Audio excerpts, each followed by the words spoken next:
Wagwan lads and let's welcome back to the King Magna channel, and I need to confess something today. I, like many children, was raised on YouTube, and in my years of being young I was desperate for content. Desperate. I was watching too much. I was running out. So I would often go to the trending page on YouTube. I used to watch Jimmy Fallon clips. I know, it started off with Conan, which was actually good, and then it got worse and worse. But with all that said, I don't actually know anything about Jimmy Fallon. I used to watch so many of his clips on YouTube, but I generally just don't know anything about him. Like, for years, I couldn't tell the difference between... Like, for years, I used to get Jimmy Fallon and Jimmy Kimmel mixed up all the time. Literally all the time. So today, thanks to Patrick CC, we're going to finally know the big difference.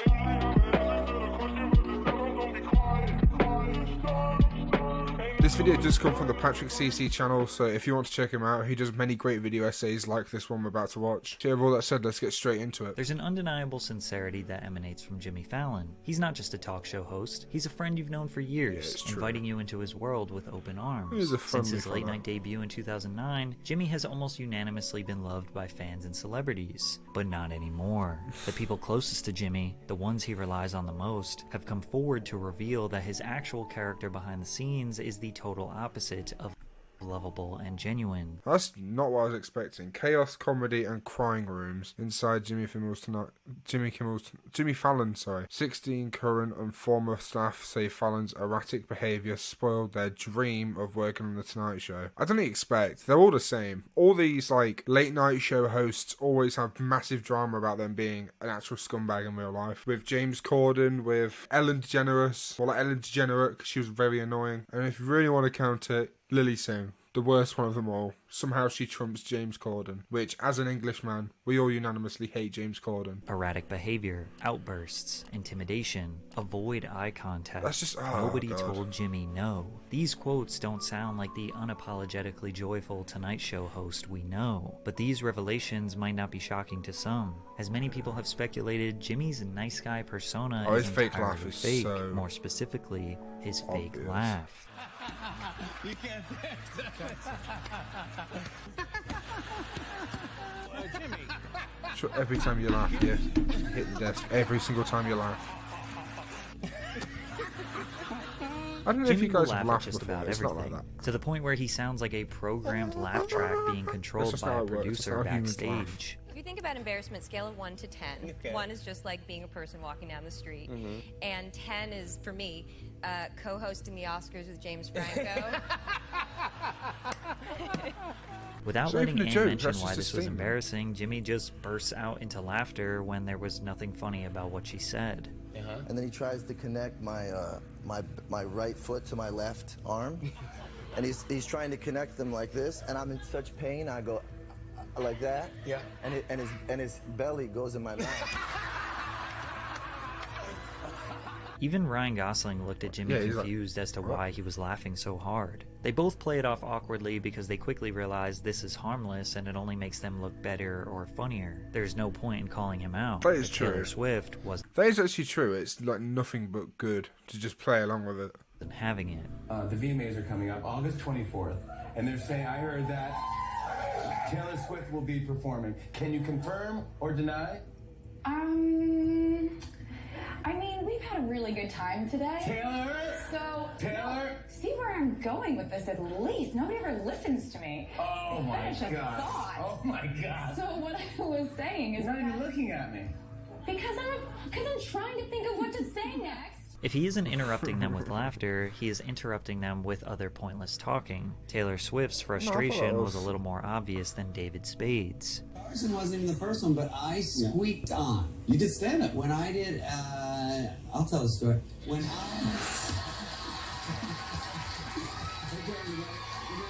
David just gave him a little jab, and Jimmy knew he was wrong for interrupting the comedian. I mean, that's not that too bad. I think we've all had moments like that where we just accidentally blurt something out and they're like, dude, shut up. I'm trying to tell something. I'm trying to tell a story. I'm actually trying to say something. Can you please be quiet? So he tried to make Dave look like the bad guy and walk off. This wasn't the first time Jimmy walked off set to avoid an awkward situation that he caused. No, it's about how you can beat a human being down to. Don't tell anyone. It's okay. Let him just. You know.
I hate KSI, he's alright. TV and YouTube forever. Fake It's very like, I know everything.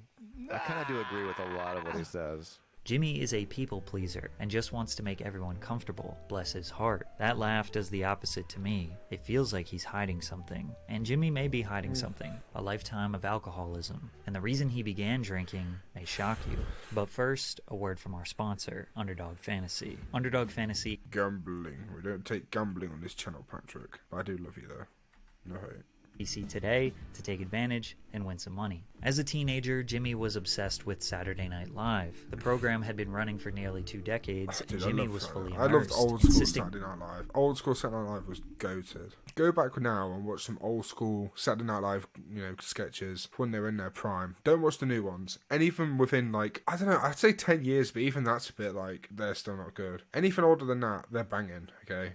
Go give them a little watch and a little listen. On watching the program alone in pure silence because he hated unnecessary commentary from others. Although he could only see the clean parts his parents taped for him, Jimmy didn't miss a single sketch or punchline and remained devoted to learning as much as possible. Ironically, his parents didn't want him watching adult humor sketches, but they would let him drink alcohol while watching. As long as I wasn't doing anything at night, I'd just sit by myself and I would have a 6-pack of Pabst. I don't know if I made it all the way through the 6, but I'd just sit there and watch the show. And tape it. He and his sister. What logic is that? Oh, hey, no swearing, no swearing. Here's some whiskey, no swearing. If you swear, I'm going to take one of your whiskeys away. You little bastard. Sister Gloria reenacted sketches with friends before Jimmy discovered a talent for impressions, often impersonating actor James Cagney and comedian Dana Carvey. I was one of those kids who, if I hung around another kid for an hour, I was that kid. Fallon said, it was weird. I'd come home and I'd do his type of humor, his type of mannerisms. And my mom would say, okay, Joey, you want dinner now? Because I'd be acting like Joey Gonzalez. From a young age, Jimmy was an imitator, instinctively copying and mimicking things that he thought were funny instead of having the drive to produce his own material, which was an early sign of being the perfect late-night television host. But every child's like that. You can't make good creative comedy when you're like 5 years old. I'd say until I was like 10, I never had my own jokes, and then when I was 10, all the jokes I had were just a bit, not funny. Like, I'm not trying to say I'm funny now, but like, if I ever say something funny, it's like, it's normally just at the moment. Okay, I can't imagine this little child has the experience and the knowledge to make a fun joke. Like, that's not fair. I'm not gonna, hate on him for that.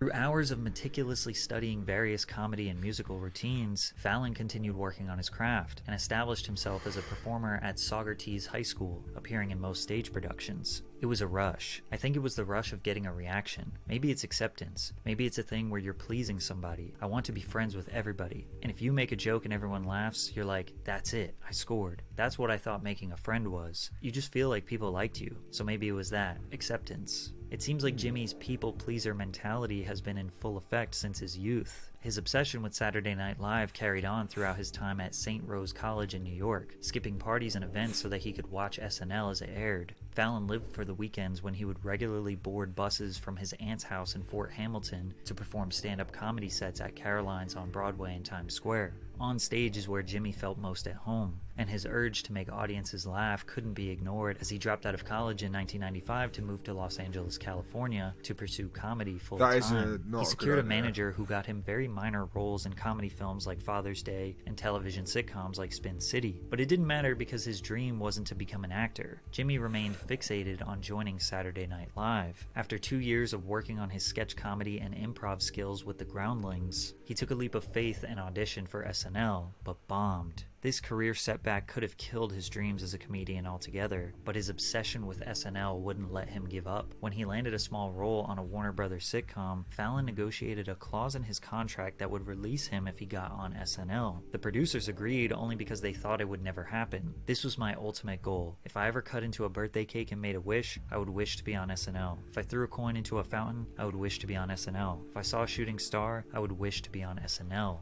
It's crazy. I had no other plan. I didn't have friends. I didn't have a girlfriend. I didn't have anything going on. I had my career. That was it. See, I don't know what to say to that, because it's like, I'd say don't do that. Don't, throw everything away just for your dream, but at the same time, follow your dreams. I'm not going to be someone saying don't follow your dreams. I think you should fully follow your dreams. But follow your dreams with, precaution, okay? Be smart about it. That's all I would say. SNL is notorious for its difficult audition stage. The series creator, Lorne Michaels, almost never laughed during auditions, and it would take a special talent to grab his attention. Fallon recalls 3 different people warning him about Lorne's lack of laughter, but he learned a lot from his first catastrophic performance. In his second audition, he would come prepared with nothing but himself and his impressions, something that he perfected over time. Jimmy marched on that stage, performing a celebrity walkathon with impressions of Jerry Seinfeld, Chris Rock, Bill Cosby, and Adam Sandler. To his surprise, Michaels and other executives could not stop laughing. I was in the room that day, says former SNL writer Tina Fey. He's one of 2 people I've ever seen who was completely ready to be on the show. Kristen Wiig is the other one. And Jimmy was ready like if there had been a show to do that night. Lorne Michaels informed Jimmy that his dreams were now a reality. He was going to be a cast member of Saturday Night Live. All Jimmy could do was look at Michaels and tell him, "I'm going to make you proud." He debuted beside the cast of SNL as it was look at reality. He was going to be a cast member of Saturday Night. Oh no, sunglasses. Dude, the angle, it looked like a My the cast of SNL as a featured player during its 24th season in September 1998. Fallon established himself as a household name overnight, becoming known for his spot-on impressions of various celebrities and public figures. While he was living out his dream, Jimmy was also developing a scary addiction that would come back to haunt him decades later. During their time at SNL, Fallon and cast member Horatio Sanz often drank together. Sanz has described himself and Fallon as super-functioning alcoholics, and stated that kind of goes hand in hand with SNL. Some kind of substance abuse issues because it's so stressful you could easily find yourself blowing off steam a lot. Sanz recounted how he and Fallon got in a couple of brawls. Jimmy clock a few people, he said. Jimmy could fight. I don't know where he learned, but he definitely scrapped with the best of them. Jimmy working in a high-stress environment and abusing his health to cope is potential foreshadowing for the work environment he would create on his own show. He always planned to I do not see Saturday Jimmy Night Fallon Live as a fighter whatsoever. Like, not even slightly. Look at that man. Do you think he's about to go break your nose? No, absolutely not. He just does. He doesn't give me that vibe. Or drink. I don't know if it's because I've just watched Jimmy Fallon. I think I've been blinded by the Jimmy Fallon late night show, man. I've just been blinded by his fake kindness. For 3 seasons. However, Lorne Michaels offered him a role on Weekend Update with Tina Fey, which is essentially the comedic news section that SNL covers every week. Unfortunately, Jimmy also developed a negative reputation on SNL as somebody who can't hold in his laughter. At first, it was an innocent mistake that began in the famous More Cowbell sketch, when Will Ferrell wore a tight shirt that caused Fallon to break character. Every cast member was laughing during this skit because, well, it was hilarious. But that moment opened a revolving door of cast members intentionally trying to get Jimmy to break character, and he did break character.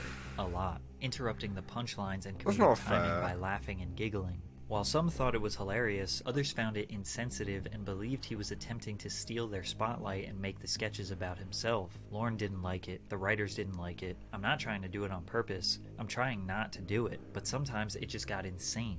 I couldn't hold it in.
Fortunately for Fallon, the man who gave him his dream job at SNL was about to save him once again, as the host of Late Night had an opening in 2009 after Conan O'Brien was transitioning to The Tonight Show. But Jimmy didn't make the best first impression. Many quickly realized that Jimmy wasn't edgy or dark enough for late night comedy. GQ claimed Jimmy was too cute for late night audiences used to hanging out with the snarky, cool crowd, suggesting he was too corny. Yeah, that is kind of true. Conan was like of all time, Conan's been like the only actual late night host that I've enjoyed. But I think that's just because he was like actually like quite good with the comedy. Like Conan's jokes are normally just like, we're happy, we're fun, stinky bum. Whereas Conan would actually get like into it, get into the nitty gritty and get funny with it. But that's not fair though. No one ever beat Conan. That's just not a fair The comparison. cool crowd was always beyond my grasp, he admitted. Late Night with Jimmy Fallon premiered on NBC in early March 2009. The series immediately outperformed CBS's The Late Late Show with Craig Ferguson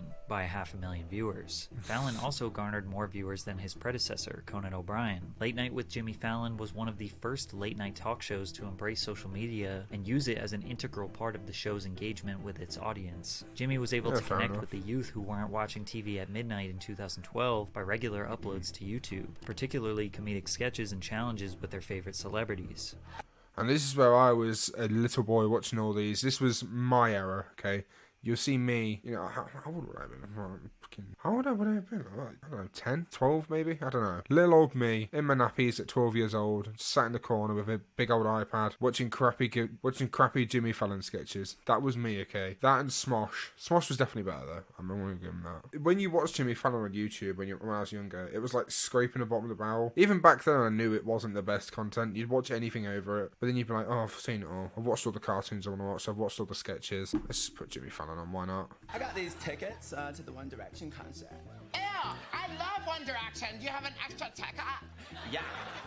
Many of these videos amassed millions of views, but it was nothing compared to the dominance he would have on The Tonight Show. In early 2014, Jimmy Fallon transitioned to NBC's The Tonight Show, where he had big shoes to fill. From Steve Allen to Jack Parr, to the iconic Johnny Carson who stamped the show's legacy for 30 years, then Jay Leno and Conan O'Brien, it was now Jimmy's job to lead the most popular late-night show of all time. He debuted to a staggering 11.3 million viewers, and despite all the alleged fake laughing, overreactions, interruptions, and being too corny, he dominated late-night television. The show averaged 3 to 4 million live concurrent viewers throughout the years, but also embraced social media with their YouTube channel that has amassed 30 million subscribers. With multiple videos and the hundreds of millions of views, a lot of Jimmy's segments mimic the format of YouTube challenges. Many of you have never even watched Late Night, but have seen tons of The Tonight Show's YouTube segments, such as Lip Sync Battle, yeah, I've never seen Late Night in my life, and Egg Russian Roulette, where he and his guests would engage in playful competitions, resulting in funny and often viral moments. His comedic sketches and style often mimicked SNL because of his obsession and Lorne Michaels' production. Jimmy is like the personification of a golden retriever, and America loved him. And although the late-night host is a high-profile and often rewarding role, the pressure can be severe. Late-night hosts are expected to be funny and entertaining every night. The constant pressure to deliver humor can be mentally and emotionally taxing. Late-night hosts must stay up-to-date with current events and pop culture trends to keep their material relevant, which requires continuous research and adaptability. The aspect of balancing multiple roles can also be demanding, as late-night hosts are not just comedians, they are also producers, writers, and often performers in various sketches and segments. Coming up with fresh and original content night after night can be creatively exhausting, as hosts must continually yeah, I'm just kind of watching it now. With fresh and I just missed Obama just being and often performers. Let me make it clear. Jimmy Fallon is fucking hilarious. What's he gonna do? I don't know what he would do on that show. It looks like he's about to give a speech, I think. I actually have no clue. I'm just trying to actually think now, what would Obama do on the late night show? In various sketches and segments. I know it's Tonight Show. With fresh and original content night after night can be creatively exhausting, as hosts must continually innovate to keep their shows interesting. Meanwhile, late night shows are often live or recorded in front of a live audience. This leaves little room for mistakes, and hosts must be prepared to handle unexpected situations. Therefore, late night hosts are very much reliant on their staff to help with research, writing jokes and sketches, making sure there are as little errors as possible. These writers and employees are Jimmy's lifeline. There is no show without them, and he made a crucial error on May 1st, 2023. I wouldn't have a show if it wasn't for my writers, and I support them all the way. They got to have a fair contract, and they got a lot of stuff to iron out, and hopefully they get it done. If there is a strike, do you go dark? If there's a strike, yeah, I think we will. Yeah, I think we'll go dark. Whatever I can do to support the guild. I am actually in the Writers Guild as well, so yeah, I couldn't do the show without them, and I support my whole staff. Although Jimmy says he will support his writers no matter what, his staff says otherwise. As one of his employees took to Twitter to write, "He wasn't even at the meeting this morning to tell us we won't get paid after this week. Jimmy Fallon, please support your staff. Had fun bowling with you last week, but a party won't pay my rent. I'm sure many of you have heard about the 5-month-long writers' strike in Hollywood that just ended, and the reason for the strike is quite simple. The Writers Guild of America is the joint efforts of 2 different American labor unions representing thousands of writers in film, television, radio, and online media. Writers are the backbone of Jimmy Fallon and all of Hollywood's content. Without them, there are no jokes, no scripts, no stories, nothing. Yet somehow, they are the least compensated, with most of them earning below the poverty line in salary. Writers make a... I know, it's fucked up, that. I stand by that. I think everyone should be paid at least, like, above poverty line. Like, obviously, I don't think anyone should be in poverty. That's just, like, how the world works. But you actually wouldn't think that with, like, writers. I mean, to be fair, though, it makes sense recently, because writing has been so dog-awful that I can't imagine they're getting paid much for what they do. Unless it's like, it means because they're getting paid less, the quality's shit. I don't know. All I'm trying to say is they don't get paid, and the quality of writing is absolutely awful nowadays. So there's 2 information packets I'm just shoving in your face. Bulk of their earnings through residuals, which is a percentage that gets paid out to them every time a movie or show is streamed or syndicated in the future. But Hollywood executives restructured the industry during the streaming era, so these writers get basically nothing after the content is uploaded. And the studios are profiting tens of billions, while the people who are actually creating the ideas from scratch are on food stamps. So Jimmy saying he supports his staff no matter what, but not increasing their salaries to a livable wage, had them pretty pissed off, which led to a Rolling Stone article that contacted over 50 Tonight Show employees revealing what Jimmy is really like behind the scenes. Although many praised Fallon for his immense talent and comedic gifts, nobody spoke on record or had positive things to say about working on The Tonight Show. Interestingly enough, 3 employees who originally worked on Late Night claim a dramatic and ugly shift in working environment occurred once they transitioned to The Tonight Show. People that worked under them felt this pressure that if you made one mistake, you were gone and would be easily replaced.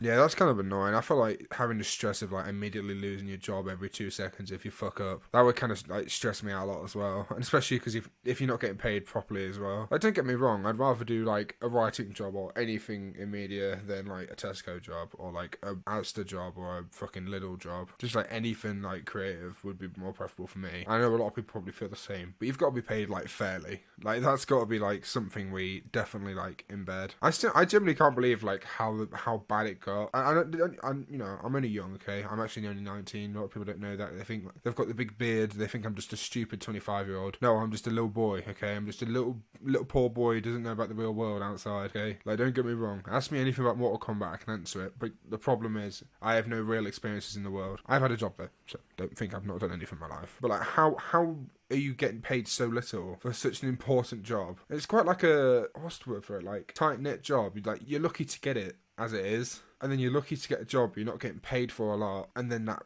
doesn't really give you anything. The only thing I could see you getting from this is more work in media, like more writing jobs or more production jobs. Because like, a lot of employers always go, oh, you've got this experience, you can work with us. Literally, that's just how it is. But yeah, that stinks. 2014 to 2022, there were 9 different showrunners. This constant change in leadership gradually created a chaotic atmosphere among staffers who expressed their loss in faith in senior leadership. Nobody told Jimmy no. Everybody walked on eggshells, especially showrunners. Another former employee says, you never know what Jimmy you were going to get, and when he was going to throw a hissy fit. They described Jimmy's temperament, mood, and treatment of staffers as erratic. They suggested Jimmy Fallon was unpredictable, having witnessed him snap at crew members over the smallest things. They also claimed Fallon occasionally berated and belittled staffers out of frustration. 3 former employees said that he berated them in front of other colleagues and crew members. It was like, if Jimmy's in a bad mood, everyone's day is fucked. When something was wrong, we all knew how to behave afterwards, which was just sort of avoid eye contact and don't make another mistake. Well, that's just not, like, good at all. I understand that now. The article then dives into Jimmy's SNL skit in 2000, where he did an impression of Chris Rock while doing blackface. Jimmy apologized for this skit that resurfaced in 2020, and the article followed up this information with an employee alleging that the staff tried to sweep this controversy under the rug. A black employee claims that showrunner Granite Benderman kept asking them, what is going on with your hair? Trying to paint the picture of a racist environment behind the scenes at The Tonight Show.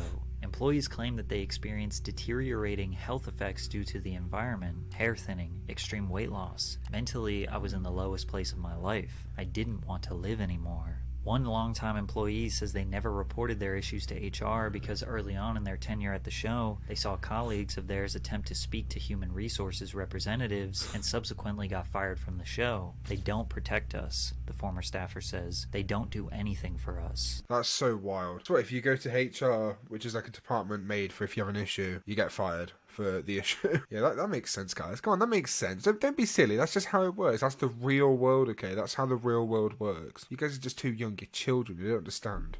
Many of you watching have probably worked in a toxic environment and have experienced similar ramifications as these employees alleged, so you can easily see this being a reality for Jimmy's show. Others speculated that this is nothing more than a hit piece. Many think that Jimmy's short temper, erratic behavior, and need for nothing less than perfection is standard for someone putting on a show for millions and millions of people. They think most of the worst allegations are against the showrunners, and Jimmy has to take the blame since he is the boss. Most people wonder why someone wouldn't just get a new job if it was so bad. Then again, Jimmy did come from SNL, which was one of the most high-stress work environments that led to multiple employees suffering from substance abuse issues. Yeah, so it's not that hard to believe that he could have created a similar environment thinking it's just show business. However, after Rolling Stone published the article, Fallon apologized to staff members in a Zoom call. "It's embarrassing, and I feel so bad," Fallon said, according to two people who were on the call. "Sorry if I embarrassed you and your family and friends. I feel so bad I can't even tell you." We don't have the full apology, so we don't know if Jimmy is accepting blame for all of these allegations, for just a few, or if he is just following the command of his PR team to avoid the same outcome as Ellen. Okay, yeah, that's fair enough. I don't know if Jimmy is accepting blame for... I mean, I can understand why, like, a lot of stuff in this has happened. Like, do you know at the ending where it's like, you know, they're just saying they don't know if he actually means it or if it's just a PR team? I feel like that's just, like, very obvious. Like, it's just that applies with literally everything. Like, if I said to you, "Oh, nice hat," and then you think, "Does he even like my hat? Maybe he's just trying to get on my good side. Maybe he's just trying to get on this side of me. I truly don't know." But no, that was actually a banging video. I love Patrick CC. Every time Patrick CC uploads, I'm just like, oh, let's go. Something good to watch. Do you know what? That's generally the one thing I hate about video essayists. Is they take too long to upload. It's not even their fault. It's not even their fault. It's just me being greedy. I'm just a greedy little boy. You can tell by my, 40XL t-shirt. The greed is unreal with me. But I still can't believe that Jimmy Fallon is like a villain. It doesn't seem right to me. That's just odd to me. Because, I'm not a massive fan of Jimmy Fallon, but whenever I saw him, I was never like, oh, this guy's a stinky head. This guy's not a nasty fellow. He's definitely a fart smeller and not a smart fellow, but it's like, he seems like a good guy, Look at him. Yeah, they were right early on, though. He's definitely got golden retriever energy. He is like a human dog, just entertaining the guest. Anyway, thank you for watching. Remember to like, subscribe, do all that good stuff. Check out Patrick CC if you want more videos like that one. And I'll catch you in another video.